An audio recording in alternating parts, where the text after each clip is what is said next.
نعوذ بكلمات الله التامات من شر ما خلق. بسم الله الرحمن الرحيم. بسم الله الكافي، بسم الله الشافي، بسم الله المعافي، بسم الله الوافي، بسم الله رب السماوات والأرض، بسم الله الذي لا يضر مع اسمه شيء في الأرض ولا في السماء وهو السميع العليم. السلام عليكم ورحمة الله وبركاته. الحمد لله والصلاة والسلام على رسول الله وعلى آله وأصحابه ومن والاه. سبحانك لا علم لنا إلا ما علمتنا إنك أنت العليم الحكيم ولا حول ولا قوة إلا بالله العلي العظيم. Allahumma rabbi syrah lana sudurana, ya Allah lapangkanlah dada kami, wa yassir lana umurana, permudahkanlah urusan kami, wahlul 'uqdatam min alsinatina, rombaklah apa-apa yang tersimpul dari lidah kami, yafqahu aqwalana, semoga dapat difahami segala kata-kata kami. Allahumma altuf bina fi taysirin kulli asir, fa inna taysira kulli asir alaika yasir. Ya Allah, berlemah lembutlah dengan kami, permudahkanlah setiap yang menyusahkan kami. Sesungguhnya memudahkan yang susah itu amat mudah bagimu. Rabbi yassir wa la tu'assir wa tammim taksir ya karim. Ya Allah, permudahkanlah dan janganlah menyusah-nyusahkan, serta tampunglah segala kekurangan. Amin, amin, amin ya rabbal alamin. Mukminin, mukminat, muslimin, muslimat, hadirin, hadirat, Tuan Imam, Tuan Bilal, seterusnya tuan-tuan, puan-puan, tetamu Allah, rahimani wa rahimakumullah. Semoga kita semua mendapat rahmat, cinta, kasih, sayang, ihsan Allah Subhanahu wa taala.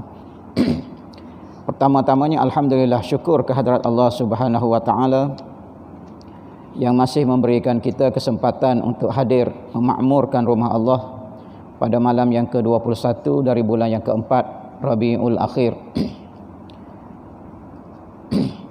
Tanda kita ini cintakan Allah Subhanahu wa taala, kita mendahului kehendak Allah berbanding dengan kehendak nafsu kita. Dan tanda Allah Subhanahu wa taala cinta kasih kepada kita, Allah Subhanahu wa taala mempermudahkan urusan ibadah kita kepadanya. Jadi di antara banyak-banyak pilihan, Allah Subhanahu wa taala memudahkan kehadiran kita ke rumahnya pada malam ini, dan semoga kehadiran kita menjadi asbab untuk kita mendapat rahmat Allah Subhanahu wa taala, untuk kita layak mendapat pengampunannya. Tuan-tuan, puan-puan dirahmati Allah, untuk separuh masa yang pertama ini kita sambung perbahasan kita pada minggu lepas, macam mana nak jadikan seluruh kehidupan kita ini, 24 jam kehidupan kita ini bernilai pahala, bernilai ibadah kepada Allah Subhanahu wa taala. Diharapkan 8 sunnah yang diajar pada minggu lepas telah pun kita amalkan bersama. Kalau tidak kesemuanya pun, sebahagian besar kita telah laksanakan. Sebab kita nak belajar benda baru pula malam ini. Kalau yang lepas tidak diamalkan, nak tambah dengan benda baru, dia akan membebankan kita. Jadi yang secara ringkasnya pada minggu lepas, sebelum kita tidur malam, pastikan kita tidur seawal yang mungkin yang kita dapat, mengikut keadaan masing-masing lah. Yang kedua, kita tidur dalam keadaan berwuduk, bersuci. Yang ketiga, kita gunakan kesempatan sebelum tidur itu untuk muhasabah diri. Ingat balik apa yang kita lakukan daripada awal pagi sampailah kita nak tidur pula di malam harinya. Kemudian sebelum kita tidur, kita pastikan tempat tidur kita selamat. Kita gebur-geburkan dia, kita kibas dengan kain ke, dengan selimut ke, nak memastikan tidak ada binatang berbisa di atas katil kita. Itu merupakan sunnah, bukan sekadar adat yang diajar oleh ibu bapa kita. Kemudian kita tidur dengan keadaan, mulakan tidurnya dengan mengiring ke arah sebelah rusuk kanan, dan tangannya ketika itu, satu lagi sunnah yang tak disebut pada minggu lepas, tangannya maknanya berada di bawah pipi. Itu bukan sekadar gaya kita tidur, tetapi itu gaya Rasulullah SAW ketika tidur. Jadi mengiring ke sebelah kanan dan tangannya diletakkan berbantalkan pipi kita ini. Permulaan tidur, bila dah tidur kita pun tak tahu dah apa yang berlaku. Dan sebelum kita tidur juga kita dah baringnya, kemudian kita tak mulakan tidur dalam keadaan meniarapnya. Itu semua insya-Allah ada nilai pahalanya di situ. Dan kita dah baca doa sebelum tidur. Bismikallahumma ahya wa amut. Dan antara sunnah-sunnah lagi yang dibuat oleh Rasulullah SAW, dan saya pasti tuan-tuan dah pun amalkan, cuma kita nak confirm ini merupakan sunnah Rasulullah, iaitu Rasulullah membaca beberapa ayat Quran. Dan ayat-ayat ini merupakan ayat-ayat pendinding, ayat-ayat melindungi kita daripada gangguan syaitan iblis terutamanya, dan juga daripada gangguan makhluk-makhluk Allah yang lain, termasuk pencuri, perompak dan sebagainya.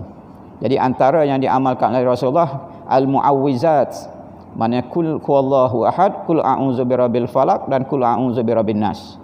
Nak menepati lagi apa yang dibuat oleh Rasulullah, sebelum kita baring terus itu, kita bacalah dalam keadaan duduk, kaki melunjur dan bacalah 3 kul itu, kemudian ditiupkan pada tangan, disapu daripada atas kepala sampai setakat mana tangan kita sampai. Kalau sampai ke hujung kaki, lebih baiklah. Kalau tak sampai pun setakat manalah yang sampai. Okey. Kemudian baringlah. Dan apa lagi ayat-ayat yang biasa dibaca oleh Rasulullah SAW sebelum baginda tidur itu? Antaranya ialah ayat kursi. Antaranya ialah 2 ayat terakhir surah Al-Baqarah. Amanar rasulu bima unzila ilaihi mir rabbih wal mu'minun dan la yukallifullahu nafsan. Itu 2 ayat terakhir. Itulah baca sambil-sambil mata tutup tu. Maknanya biarlah kita tidur itu dalam keadaan ayat-ayat itu menemani kita. Dan antara yang menjadi sunnah juga ialah membaca qul ya ayyuhal kafirun. Kerana apa fadilatnya? Untuk memastikan kita ini lepas bebas daripada syirik. Jadi gabungkan sekali lah qul ya ayyuhal kafirun dengan qul huwallahu, qul a'udzu birabbil falaq dan qul a'udzu birabbin nas. Kemudian kita tidurlah dalam keadaan begitu. Dan mungkin susah sangat nak tidur bagi siapa-siapa yang hafal surah Al-Mulk tu, sambil-sambil sebut di lidah ataupun hanya dalam hati, biarlah tidurnya itu dalam keadaan tidur dengan ayat-ayat Al-Quran. Jadi sepanjang tidur 5-6 jam itu semuanya dikira pahala di sisi Allah Subhanahu wa taala. Kawan kita pun tidur juga 5 jam juga, kita pun tidur 5 jam juga, 6 jam juga. Tetapi kalau tidak dengan ilmu, 5 jam itu habis begitu saja, sekadar dapat menyegarkan tubuh pagi besoknya. Tetapi kita ibadat dikira sebagai ibadat 5 jam dan bangun pagi besok insya-Allah dalam keadaan bersemangat, segarnya.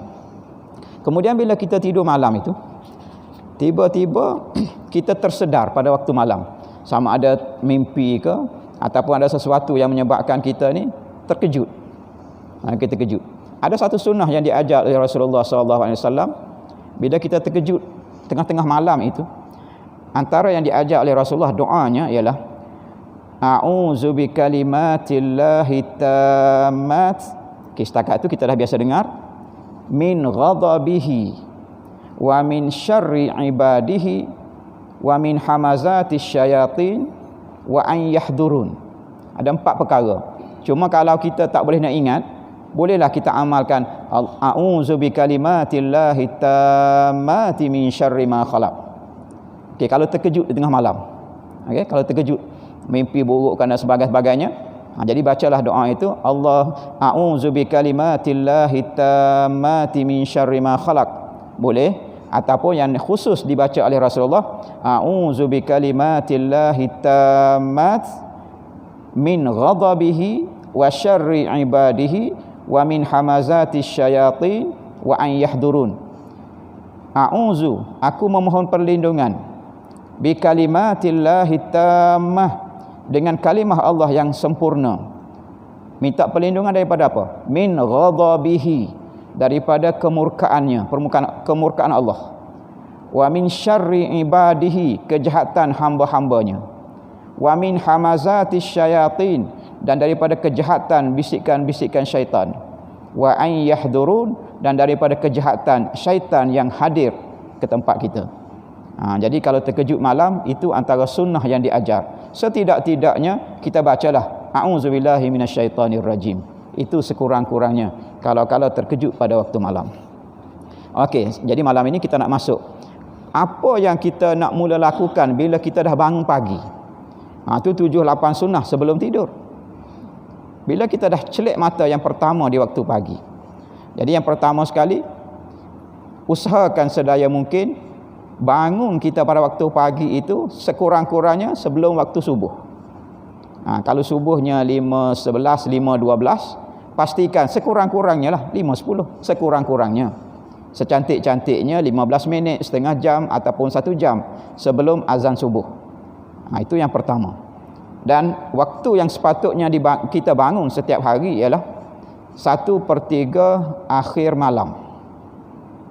1/3 akhir malam. Jangan 1/3 malam. 1/3 akhir malam. Jadi macam mana nak kira? Ada sebagian ulama dia kira malam ini daripada masuk waktu maghrib sampailah subuh pagi besok. Kalau maghribnya pukul 6.22, subuh esoknya dalam pukul 5.12, lebih kurang dalam 11 jam, 12 jam. Jadi kita bagilah 1/3 yang hujung itu.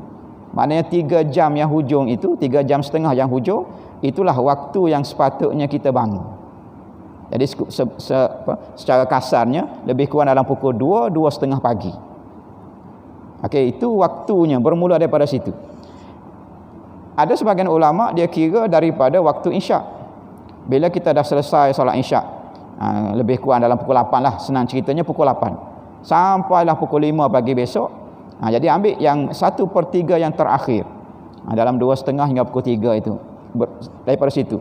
Itulah lebih kurangnya 1/3 yang terakhir. Kemudian apa yang kita nak buat pertama sekali bila dah celik mata pada waktu pagi? Sekurang-kurangnya ucapkanlah alhamdulillah. Sekurang-kurangnya. Ataupun amalkanlah yang biasa dah kita amalkan, alhamdulillahillazi ahyana ba'dama amatana wa ilaihin nusyur. Alhamdulillah, syukur kepada Allah Subhanahu wa taala yang menghidupkan kita selepas mematikan kita sementara.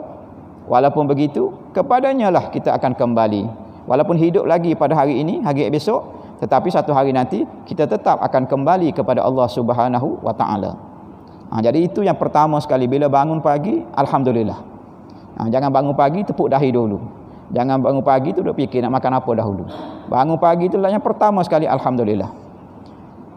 Dan kalau kita masih ingat yang kitab yang pernah kita baca belajar satu ketika dahulu, Hidayatus Salikin, karangan Syekh Abdul Samad Al-Falimbani, dia kata selain daripada alhamdulillahillazi ahyana ba'dama amatana wa ilaihin nusyur, zikir yang diucapkan oleh Rasulullah SAW antara lainnya ialah asbahna wa asbahal mulku lillahi walhamdulillahi la syarikalah. Asbahna ala fitratil Islam wa kalimatil ikhlas wa ala dini nabiyyina Muhammad sallallahu alaihi wasallam wa ala millati abina Ibrahim hanifa wa ma kana minal musyrikin. Boleh rujuk dalam zikir al-ma'thurat. Bagi siapa-siapa yang biasa dah beramal dengan zikir maksurat, yang kita baca asbahna tu, itu merupakan bacaan bila kita bangun pagi. Okey. Kalau tak nak guna yang tu, ada suatu hadis yang disebut apa amalan Rasulullah SAW apabila bangun pada waktu pagi.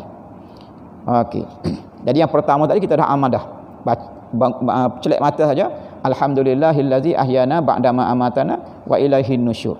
Kemudian ini amalan ni yang mungkin kita belum amalkan, kita amalkanlah bersama.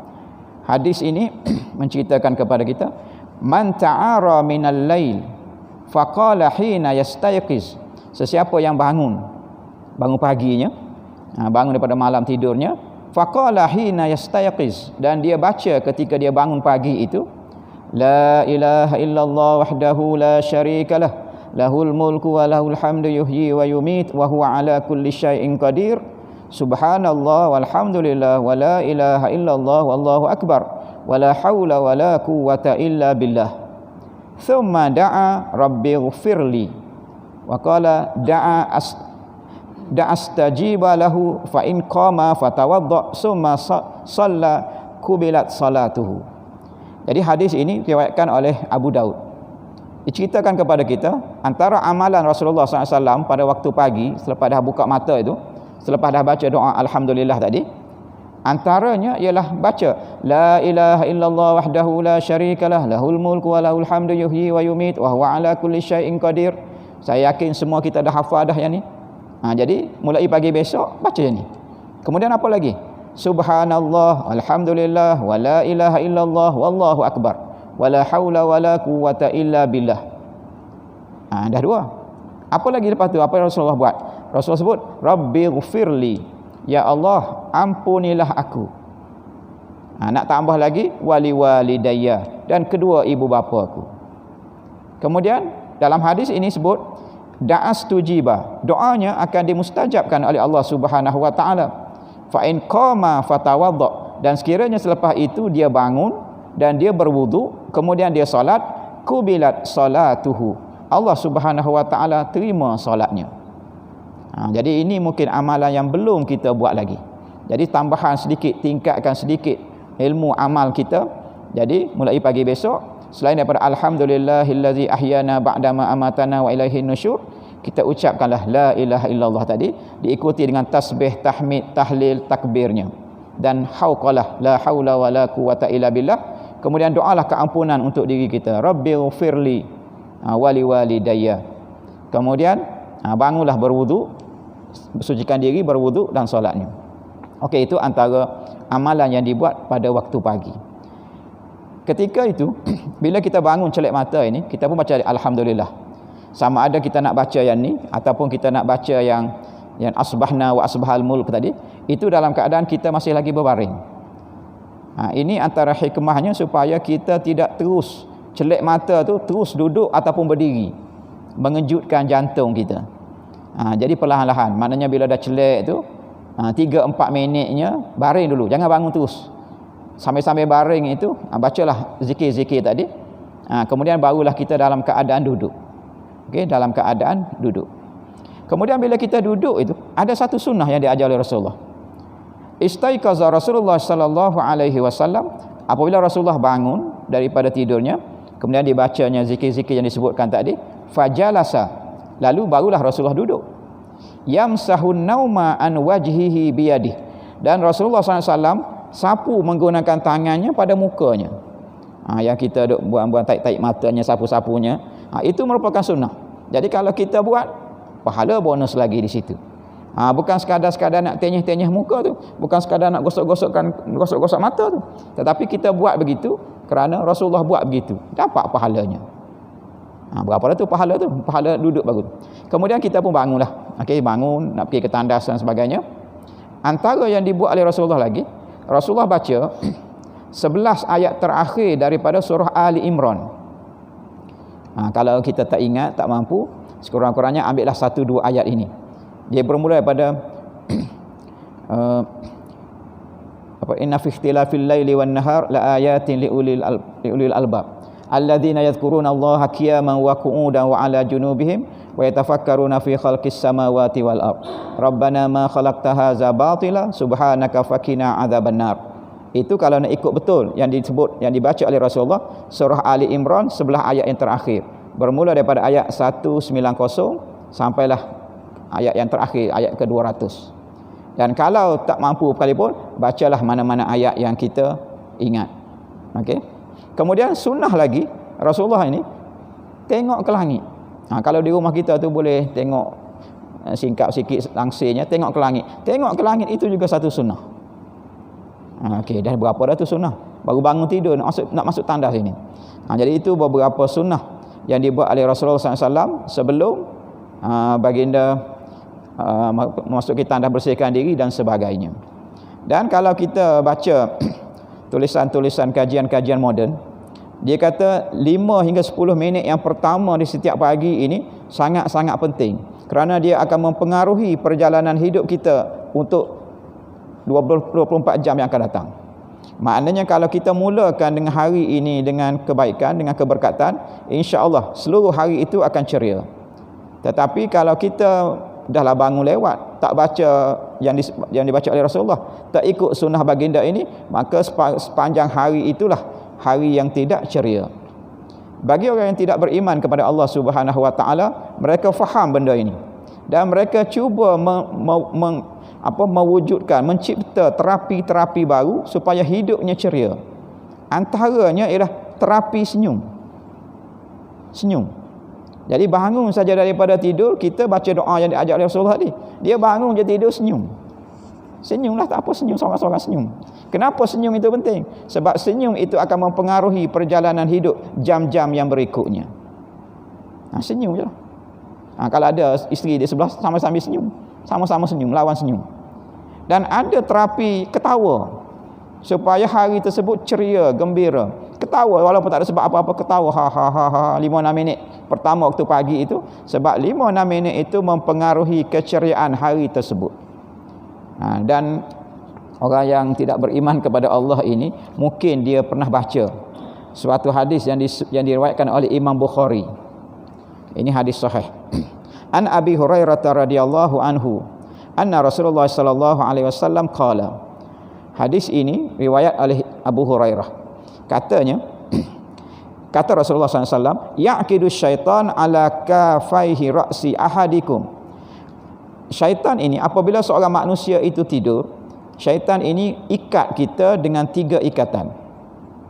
Idza huwa nama, ketika kita tidur, yadribu kullu 'uqdatin 'alaika lailun tawil. Dahlah diikat kita. Kemudian dibisik-bisikkan di telinga kita, tidur, malam masih panjang. Tidur, malam masih panjang. Tak kerja besok, cuti besok, tidur. Kemudian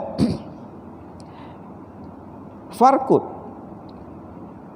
Okey, fa iza stayqaza wa zakarallah in halat uqdatan. Dan apabila seorang hamba Allah itu dia bangun. Dia tersedar dan dia bangun dan dia memuji Allah. Alhamdulillah tadi, kemudian dia baca la ilaha illallah, baca subhanallah, baca zikir-zikir tadi, terlepas satu ikatan. Okey. Fa in tawadda in halat uqdatan, dan sekiranya dia terus bangun, pergi ke tandas, sucikan diri, berwuduk, lepas satu lagi ikatan. Fa in shalla in halat uqdah, dan sekiranya dia salat pula, terlepas satu lagi ikatan. Fa asbaha nasyitan, maka pada hari tersebut dia mulakan harinya dengan aktif, dengan cergas, tayyiban nafsi, dengan jiwa yang bersih.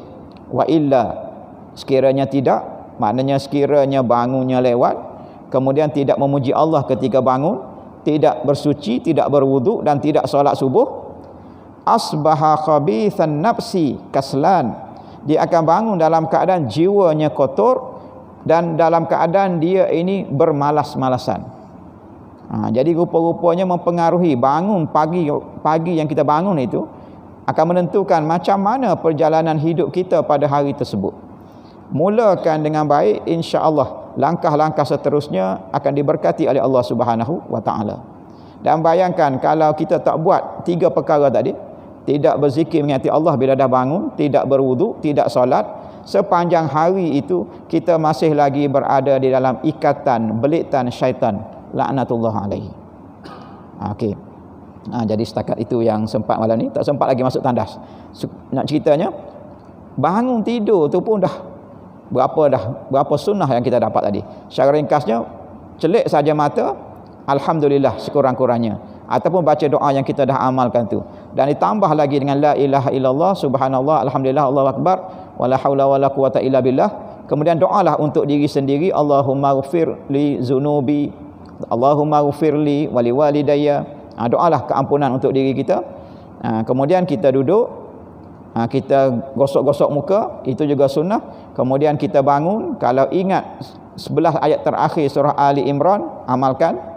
Kemudian sebelum masuk tandas itu, cuba tengok langit sekejap, itu merupakan sunnah.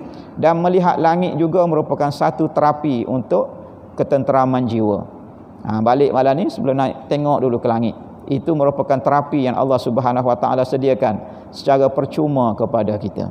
Jadi itulah beberapa sunnah ketika bangun tidur, dan supaya kita beramal dengan sunnah-sunnah ini, dan insya-Allah minggu depan barulah sempat masuk ke tandasnya.